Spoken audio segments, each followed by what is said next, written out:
way it currently stands, forced labor, slavery takes precedence over rehabilitation and public safety. Oh, by the way, while the Biden administration gives reparations to everyone but free people, look at the billions he has run over to Ukraine. We don't have black grocery stores because if you think about it now, just to get in that supply chain, it's almost unheard of.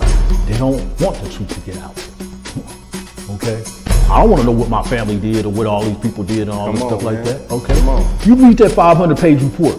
There's this thing called white superiority and black inferiority. That mindset allows all of the behaviors that we've seen across generations, allows for the construction of these policies and practices and systems and structures that continue to oppress us. This is not a handout. This is a debt that is owed. You know, Allensworth was like the internet of his time in 1904, 1905. The total black population in California is about 2.6 million, and then of that, the descendants compose about 2.2 million of that. So California, with a multi-billion-dollar surplus, can absolutely afford to satisfy the international terms for reparations, beginning with compensation. Any financial obstacle that exists that impedes the success of increasing financial prosperity needs to be dealt with and eliminated. No matter where we've been, no matter what part of this fight we've been in, we've been harmed, and we've had harm done to us specifically. When I got to Los Angeles, this was some of the worst segregation I'd ever seen. And remember, I'm telling you, I'm from Mississippi. Because as you can see, I'm giving you broken history right now, you know? But I had to give it to you guys today. I said, no, I got to show them this because it's so precious and nobody really knows about it. Black people don't have that kind of luxury. Our historically black communities have been redistricted multiple times. Now listen, if you can't handle the TR roof, don't tune in.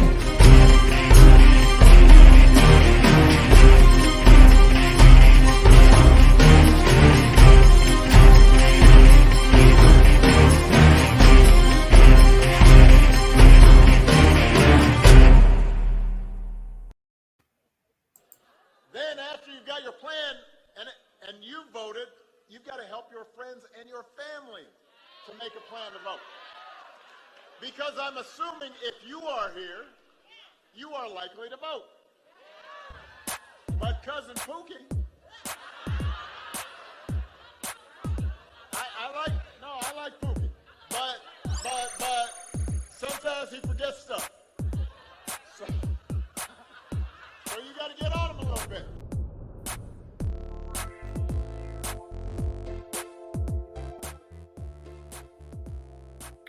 What's up, fam? What's up, fam? Midterm Madness, once again, October 30th, 2022. So we're going to pick up where we left off last week with my fellow co-host, Queen Kim. What's up, sis? How you doing? Hey. Super Sunday part two. So you've had a week to go through your ballot information. Yeah, it's almost crunch time. It's crunch time, definitely. Crunch time. And for those who have not had a chance to listen to the California interim report that we read over the past 2 weeks. Great job, Moya, on that. That was really ambitious read, and you got through it. I'm so impressed. So, just posted the playlist link right there. It has all the reads from the executive summary, which we're labeling chapter 0, all the way up to chapter 13, which ends in the wealth gap. So definitely check it out. It was definitely informative, but as I was telling Kim, definitely heart-wrenching. Some parts, it was really hard to even get through. I wanted to pause and be like, man, I don't even feel like reading this anymore. Just the atrocities and the harms that have happened to freedmen. Yeah, it was tough subject matter, but you did a good job getting through it. And shout out to the California Reparations Task Force Committee, as well as the California DOJ, for putting that wonderful, close to 500-page report together. So got to give them a shout out. Shout out all around. Good job getting Definitely. it done. All right, so I guess let's get busy here. Yeah, just a quick recap. We have 7 propositions to vote on here in the state of California. We went through these last week on our show in more detail, but just to give you a quick, brief reminder. These are on the ballots. We have Proposition 1. Guarantee abortion rights in state constitution. So it looks like they want to go ahead and get that codified. Prop 26, sports betting at tribal casinos. So you'd be able to bet on sports if you go into the casinos with Prop 26. Then we have Prop 27, which would allow online sports betting. So you wouldn't even need to go to the casinos, just any phone or device, you'd be able to place your bet. So you want to read up on both of those and pay particular attention to where the money is going to be going. Because I know a lot of them saying that a lot of this money isn't even going to stay in the state. So you definitely want to look into that. Prop 28, arts and music education funding. Want to make sure that those stay in the curriculum, just like reading, science, and math.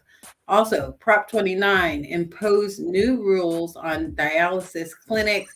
As we read last week, going into detail on Prop 29, the people that are opposing this have deep pockets and almost a monopoly on this industry. So you really want to read closely up on that to see what people's motives are in opposing or supporting that bill. We've got Prop 30, which is tax millionaires for electric vehicle programs. Again, you can read further up on that at Cal Matters, is where we found our information. And number Prop 31 is to uphold flavored tobacco ban. So there you go. California propositions on the ballot. All right. Let's go to, actually, let's skip this one. We'll go back to that one. If you can go down to the next slide.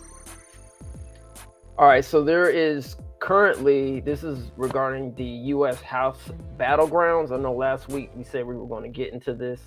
Fortunately, didn't have that slide ready, but according to Ballotpedia, there's currently 37 U.S. House battlegrounds in 2022.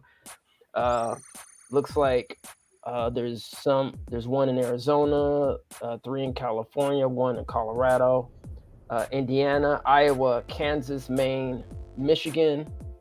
Shout out to our Michigan family. Minnesota, shout out to our Minnesota family. Nevada. Shout out to our Arizona family. Let's not forget, I know we got family out in Arizona too. New Hampshire, New Jersey, New Mexico, New York. Shout out to our New York family. North Carolina, shout out. Ohio, Oregon. Even shout out to our Ohio and Oregon family. Pennsylvania, shout out.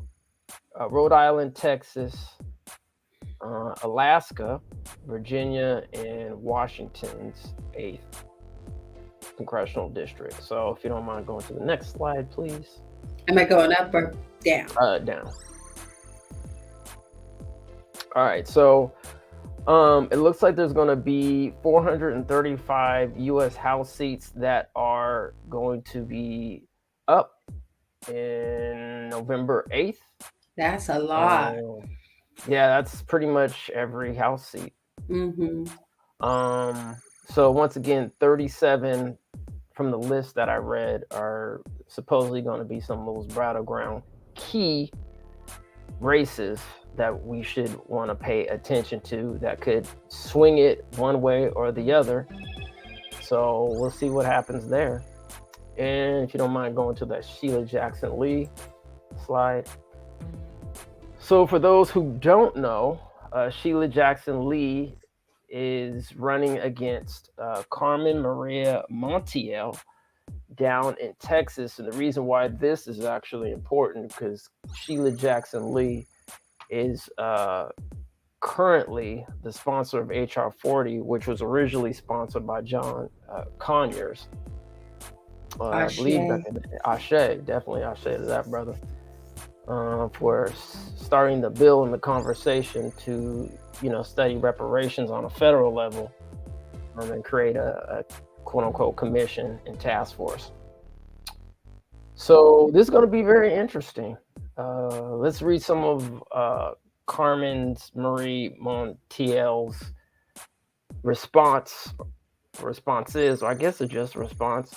Ballotpedia actually has a survey that some of these politicians can actually respond to. And yeah, so if you could go and look at the Ballotpedia, look at any of this information, as you can see, Carmen there has that weird looking C with the slash through it. That means that she took the survey. So whenever you see that by the candidate's name, that means they took the survey, and you can look at their survey answers. Facts. So Sheila Jackson Lee actually obviously didn't complete it, but Carmen Maria Montiel did, and some of her response is secure our borders. She says end human trafficking, prosecute domestic violence, fight CRT education, restore American values. These values include faith, family, opportunity, America First policies, energy independence, our culturally self-sustaining, ending regulations, choice in education, keeping business in America, supporting small business, and creating more jobs. So anybody in Texas or know anybody in Texas that's within this district, definitely keep an eye out on this race down there. Yeah. So, I mean, what do you do in this case? Yes, Sheila Jackson Lee is continuing to sponsor the reparations HR 40 bill, but at the same time, she has not been open to making any changes or suggestions. It almost seems like lip service with her. But her candidate here, her candidate is for closed borders and has that in her platform, which is good. That's one of our priority issues. But she's also talking about fighting CRT. So what do you do in that situation? That's a great question, family. What do you do in that situation? So that's obviously up to those folks in Texas. But if you look all across the board, like how do you vote, based on, there's certain criteria that these people are running on. How do you go with the devil, or venture into new ground? So definitely read their platforms. Also on Ballotpedia, when you look at these candidates, it will usually have a link to their website, so you can check out their full platforms there as well. Yep. All right. And then I know we did the Senate races last week. If you weren't here to join us, you can go back to that program when we did cover some of these U.S. Senate races, national highlights, mostly the battleground states. But it got me wondering, where is Miss Tiara Mack, the twerking senator?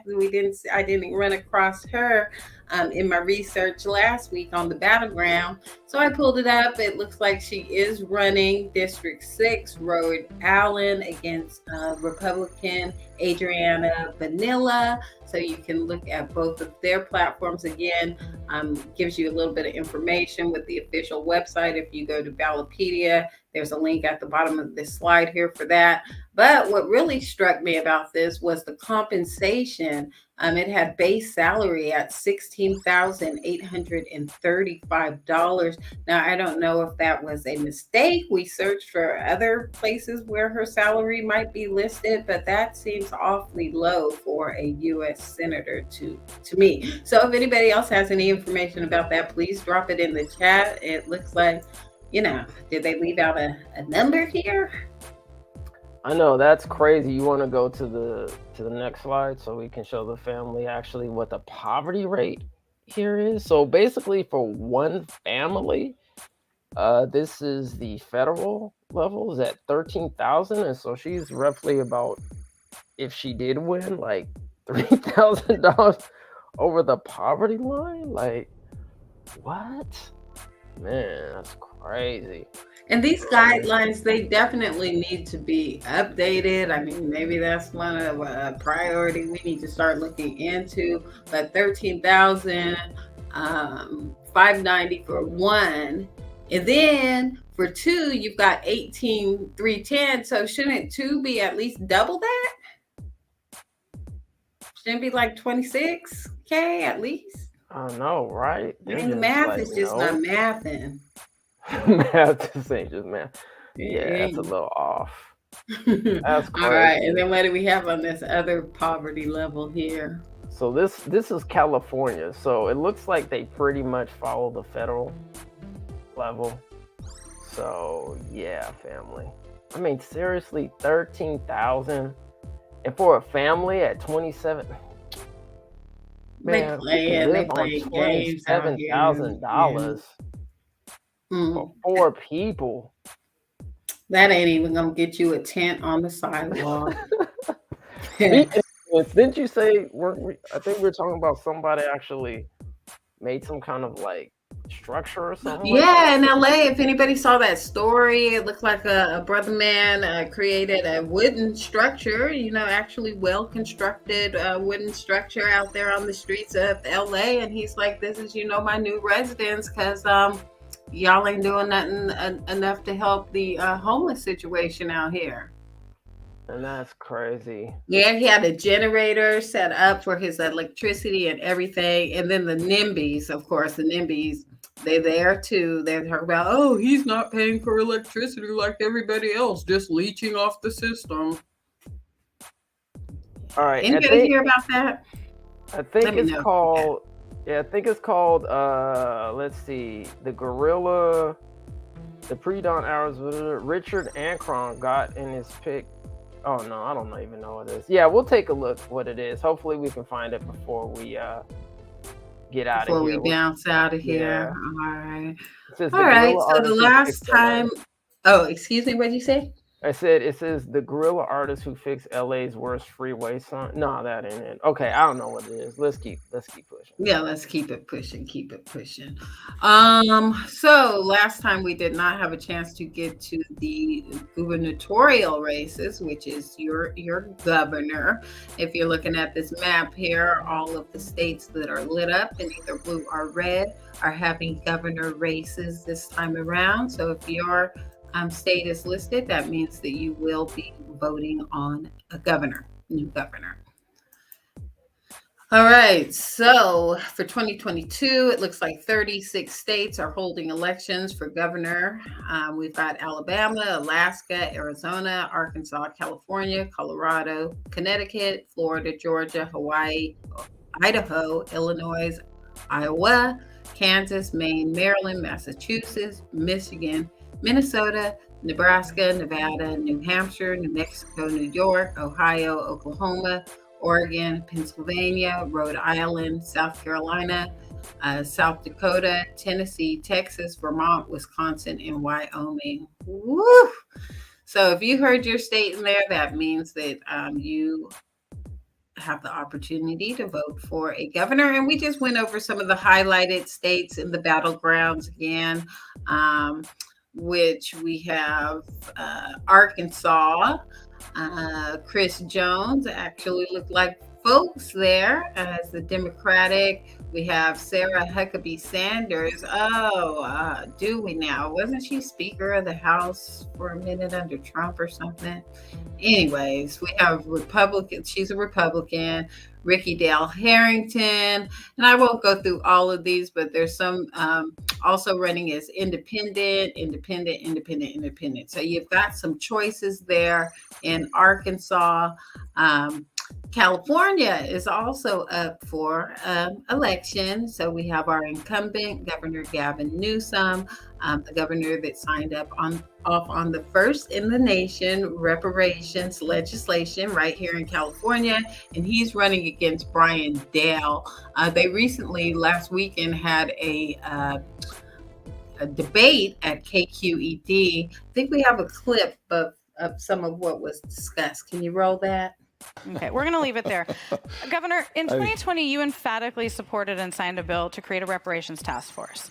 Will you support their recommendations, including monetary payments, when the task force finishes? No, I want to see the recommendations. By definition, we created the work group to adjudicate the merits and demerits of different strategies. Now, what I have done is I've supported, I think, very common sense strategies, including the reparation that we did advance on Bruce's Beach, a family that was denied their inheritance. A business that was taken away by the people of the city council in Santa Monica years and years ago. It was a point of deep pride that we moved to right that wrong. And so this task force is convening. We'll see where their recommendations come out, and we'll make a determination after the fact.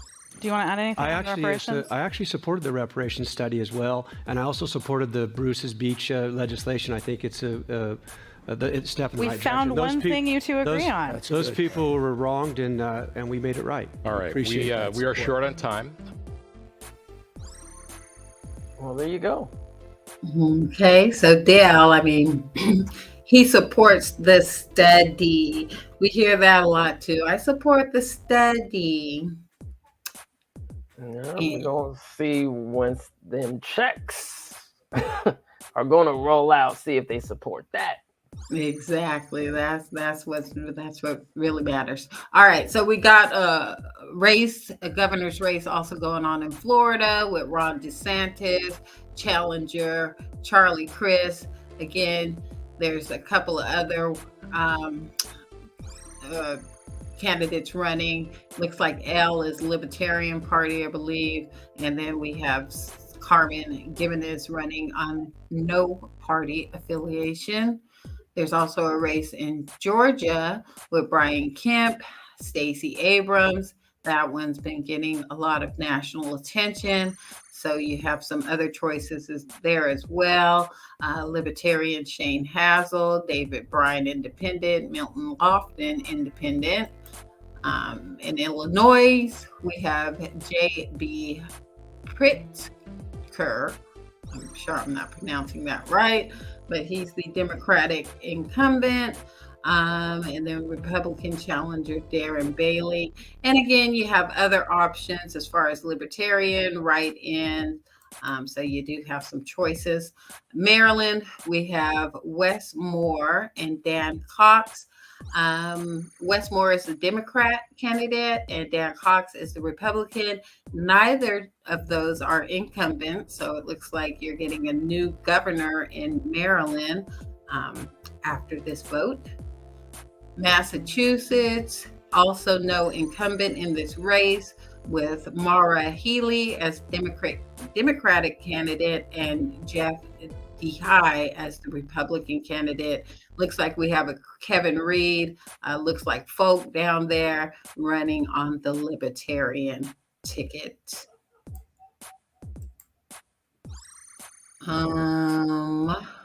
In Michigan, we have Gretchen Whitmer running as the Democratic and Tudor Dixon running under Republican. And again, you have a slew of other choices: Green Party, Libertarian, write-in, and a U.S. taxpayer party. Minnesota, Democrat Tim Walz, Republican Scott Jensen. Again, you have several other choices. Steve Patterson here is running under the Grassroots Legalized Cannabis Party of Minnesota. Then we have a Socialist Workers Party, Legal Marijuana Party, Now Party. Oh, wow. So marijuana seems to be a campaign topic. Hey, Kim, just real quick, regarding Michigan. Michigan. Yeah, just real quick. I don't think they've ever had a black, well, most states haven't, but I don't think Michigan has ever had a black governor. Really? I could be wrong, fam, but put it in the chat. Yeah, because Michigan, especially Detroit, has a huge black population out there in Detroit. So I'm just, I'm actually shocked that no black person is running out there. But, right, we don't even have any running. It doesn't look like, at least to me, from these pictures, on the outlying ticket. So, yeah. All right, that was. Interesting to note. Yeah. So Minnesota, I think we're moving on here to New York. New York, you've only got 2 choices on the ballot. Kathy Hochul, Democrat. She's the incumbent. So you've already been dealing with her. Working Families Party is what, in addition to the D for Democrat. And then we have Lee Zeldin, Republican Conservative Party. So you've only got 2 choices. Choose wisely. Ohio, there is an incumbent, Richard Michael DeWine, Democrat, Nan Whaley. Let's see, independent, you have some independent options, and write-in options there as well. Oregon, Tina Kotek, Democrat, Working Families Party, and Christine Drazan, Republican. Neither of those are incumbents, so Oregon will be getting a brand spanking new governor after this vote. Pennsylvania, Josh Shapiro, Democrat, Doug Mastriano, Republican. Neither are incumbents. You also have candidates running under the Green Party, the Keystone Party of Pennsylvania, and Libertarian ticket. South Carolina, we've got Harry McMaster, Republican incumbent, and Joe Cunningham is the Democratic challenger. You also have someone named Morgan Bruce Reeves, look like folks from the little picture I see here, running under the Libertarian ticket, and that's in South Carolina. In Tennessee, we've got Bill Lee, Republican incumbent, and Jason Martin, Democrat challenger. Then you have folks running, well, not folk. Well, actually, this does look like a folk. Constance Every. Yeah, Constance Every running on the independent ticket. And then you have other candidates running under independent as well. So take a closer look at their platforms before casting your vote on November 8th. In Texas, we have Greg Abbott, Republican incumbent challenger. Betty O'Rourke is Beto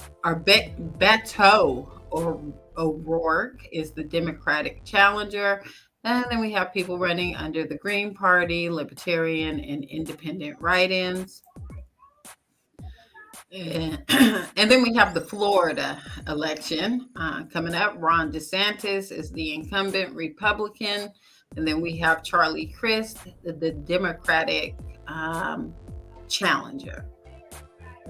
Well, it seems to me that there's more people outside of the Democrats and the Republicans that are running. Yeah, we have a Hector Roos running under Libertarian and Cameron Gimenez running under no party affiliation. But you're talking about just overall. More people throw their name in the hat. Yeah, that's good. Yeah, that is good. That's how it should always have been. All right. So again, there is the map for all the races happening on November 8th, 2022 election that you can go and take a look at Ballotpedia. All right. Also, very important to vote in your local elections that are going to impact your local municipalities. Out here in California, there are several races that will be on the ballot regarding municipal elections. And we'll just go through these really briefly. Anaheim, California has a chance to vote on mayor and city council. Bakersfield, California votes on city council. Chula Vista, California is voting on mayor, city attorney, and city council. Fremont, California is voting on city council. Fresno, California, city council. Irvine, California, mayor and city council. Long Beach, California, voting on mayor, city attorney, city auditor, city prosecutor, and city council. Los Angeles is voting on mayor, city attorney, city controller, and city council. Oakland, California, voting on mayor, city auditor, and city council. Sacramento, California, will be voting on city council members in a runoff, actually, out here in Sacramento. San Bernardino, California, mayor and city council. San Diego, California, is voting on city council. San Jose, California, voting on mayor and city council. Santa Ana, California, voting on mayor and city council. Santa Clarita, California, is voting on city council. Stockton, California, is voting on city council. Okay. And those are the mayor and city council races and some other offices as well. In San Francisco, they're going to be voting on assessor, recorder, regular and special, city attorney, community college board, BART director, and superior court judges. So quite a few, and that's not even the whole list for San Francisco. So again, that's why I put the link on here twice, because this is quite a bit of information, and you want to go research your specific city so you know exactly what you're going to be voting on. Again, it gets a little lengthy with Alameda County voting on assessor's office and plenty of other races. Somebody might even be voting on dog catcher this time around, but you want to take a screenshot of this to see exactly what your city municipality will be voting for on November 8th election. As I said, out here in Sacramento, well, let's take a look at some of the Moya, if you want to go over some of this. Let's see, what are we voting for our Sacramento County ballot measures? You want to take that one, Moya? All right, let's go. Sacramento, California, Measure L, which would fund youth programs amendment. A yes vote would support amending the Sacramento City Charter to allocate 40% of funds generated from marijuana business operations tax towards youth development, and this would oppose that. Sacramento, California, Measure M, use of redistricting maps charter amendment. A yes vote supports amending Sacramento City Charter to establish that new redistricting maps shall take effect at the next upcoming regular council member election, and a no would oppose that. Yeah, that's interesting. So it sounds like these redistricting maps have not yet been codified, but we're voting on them. I mean, actually, I was thoroughly confused, and I'll put this link in the family for you, fam. Find your state rep in California here. So when I search my address and look for my rep, they don't have the updated information yet at this website, and I guess that's because it's not official until we vote on it with Measure M. So the people listed in this website as my rep were my reps before I got redistricted. So I got redistricted in this whole 10-year redistricting thing. I was in District 5, and now I'm in District 7. And again, this website here, Find Your Rep, does not have that information updated. But then when I go to my official ballot, the information is updated. So I'm going to be voting based on the new district that I've been placed in. But it doesn't even sound like these districts are official until we vote on Measure M. So just really confusing. If you've been redistricted, then again, some of these sites might not reflect that, might not be updated. So you do want to go based on the information that is on your official ballot. All right, thanks for that. We have Measure N, which is a hotel tax usage for tourism projects measure. A yes vote supports allowing funds from the city's hotel tax to be used for tourism-related economic development projects. A no would not support that. Measure O, homeless person shelter and encampment measure. A yes vote requiring the city of Sacramento to provide shelter beds based on 60% of its homeless population and making it a criminal offense to camp in public in certain private areas if the person refuses the emergency shelter. A no would oppose that. Okay. And then for the city, you want to take these as well, and then I'll do the runoff candidates. And I think that's gonna wrap us up. Yep.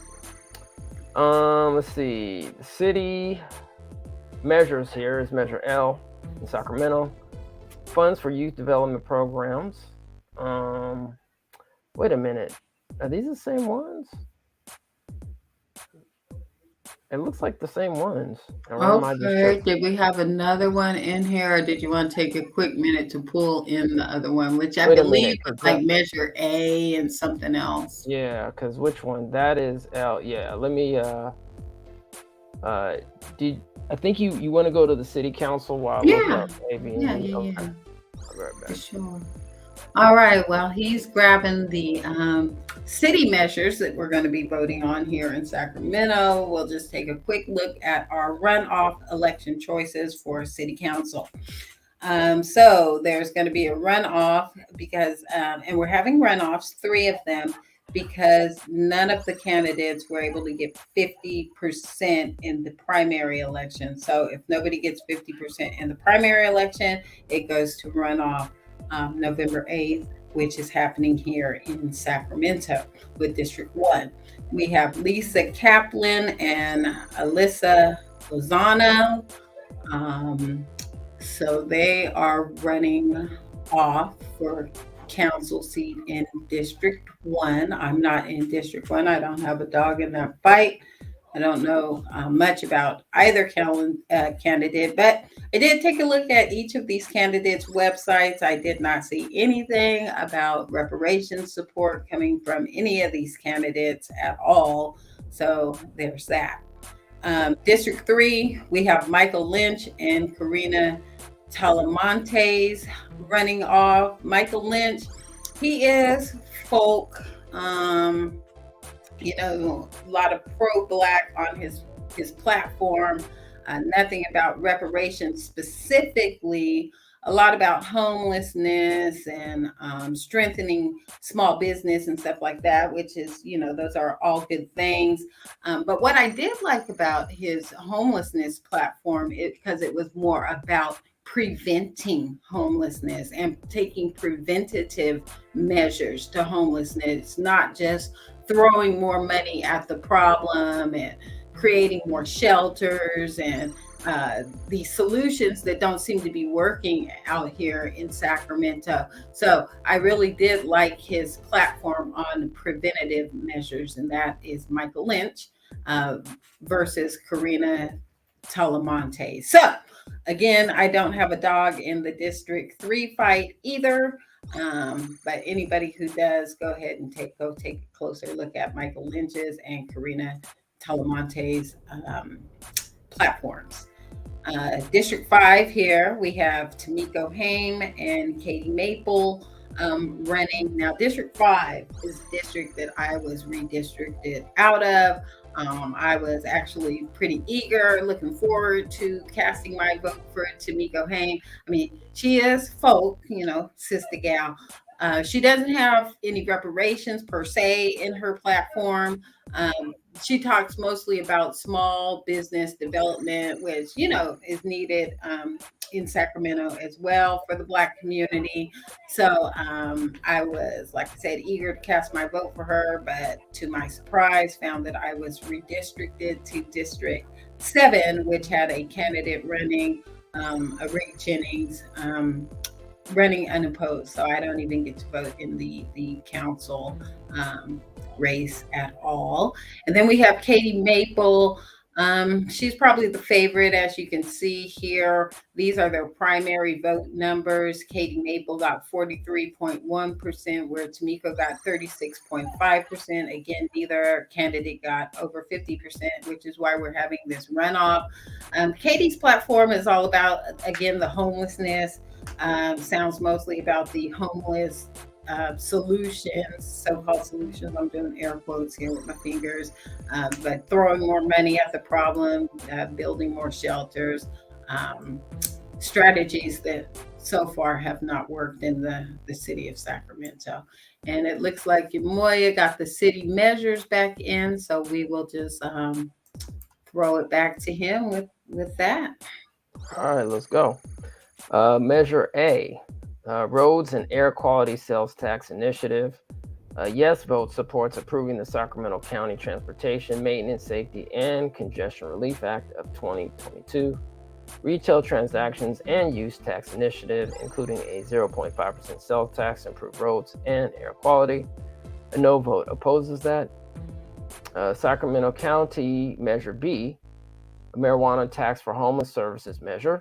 A yes vote supports establishing special taxes on gross receipts from marijuana and hemp businesses to fund homeless services. A no vote would oppose that. Sacramento County Measure D, low income housing measure, supports allowing County of Sacramento and cities within the county to develop housing for low income people and families equal to 1% of current housing units in the county. A yes vote supports that. A no vote will oppose.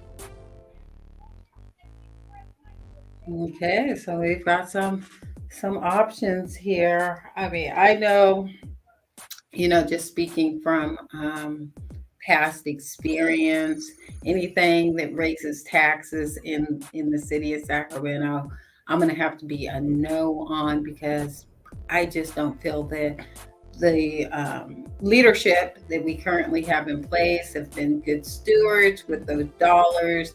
I mean, they talk a good game until they get your vote, and then, nobody ever knows where the money goes. Show me the money. Yeah. Right. So I think that's about it. But before we get out of here, I just once again want to remind folks, right here on the Minden Mass Media Group, read all 13 chapters, including the executive summary right here. Go check us out. The California Reparations Task Force interim report. We had a full marathon read. That was Monday through Friday at 8:30 p.m. We were very consistent. So this is for y'all family. Check it out. Write notes. Get yourself equipped with this knowledge and information. So when you need to support, this reparations perspective, then you have some further evidence to support outside of just saying, yeah, we just need reparations, right? I mean, I know we all think, okay, well, we just need it. Yeah, but to actually know the atrocities and the harm, that has happened to freedom people throughout the history of our existence being in this country is atrocious.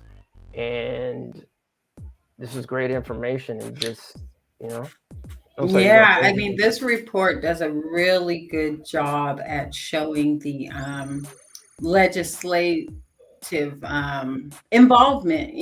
I mean, it just shows that this was an act of government. A lot of the, subjugation that we've gone through, it was government mandated, legislated. I mean, I don't know what else to say about it, but definitely it's a good report. It also includes lots of sources and sites for the information, so you can even explore further if you need to from this 500-page report. But I would say not only for you to take a listen to the marathon read, but please share it with your friends, share it with your family, share it with anybody who you would think would find interest in it, and even people who might want it. Just get the information out there. Facts, family, facts. So please like and share and subscribe. Hopefully we appreciate, or you appreciate what we're doing. It's free. There's no cost to you in doing so, liking, sharing, and subscribing. So I think that's pretty much it, family. So we're probably, I don't know if we're gonna we might do a news report this week. I don't know, we'll see. But if we do, there's a lot of things going on right now in this world. There's a lot going on. So in addition to liking and subscribing, also hit that bell so you will be notified anytime we go live. We're going to be talking about a lot, obviously reparations. There's another reparations in-person task force meeting coming up in Oakland. Is that the 13th and the 14th, if I'm not mistaken, of December? Yeah, it's either the 13th, 14th, or the 14th and 15th. Okay. So right around there, but stay tuned, tap into ETM Media. We'll be getting more information out about that as it gets closer. Really like to have you join us. And if you're in the Bay Area, come out in person. Yeah, definitely. So I think that's about it. Outside of that, family, you guys have a wonderful Sunday. And I guess we'll be seeing you when we see you. Peace and reparations. Love, peace, and reparations. The way it currently stands, forced labor, slavery takes precedence over rehabilitation and public safety. Oh, by the way, while the Biden administration gives reparations to everyone but free people, look at the billions he has run over to Ukraine. We don't have black grocery stores because if you think about it now, just to get in that supply chain, it's almost unheard of. They don't want the truth to get out. Okay? I don't want to know what my family did or what all these people did and all this stuff like that. Okay? You read that 500-page report. There's this thing called white superiority and black inferiority. That mindset allows all of the behaviors that we've seen across generations, allows for the construction of these policies and practices and systems and structures that continue to oppress us. This is not a handout. This is a debt that is owed. You know, Allensworth was like the internet of his time in 1904, 1905. The total black population in California is about 2.6 million, and then of that, the descendants compose about 2.2 million of that. So California, with a multi-billion-dollar surplus, can absolutely afford to satisfy the international terms for reparations, beginning with compensation. Any financial obstacle that exists that impedes the success of increasing financial prosperity needs to be dealt with and eliminated. No matter where we've been, no matter what part of this fight we've been in, we've been harmed, and we've had harm done to us specifically. When I got to Los Angeles, this was some of the worst segregation I'd ever seen. And remember, I'm telling you, I'm from Mississippi. Because as you can see, I'm giving you broken history right now, you know? But I had to give it to you guys today. I said, no, I got to show them this because it's so precious and nobody really knows about it. Black people don't have that kind of luxury. Our historically black communities have been redistricted multiple times.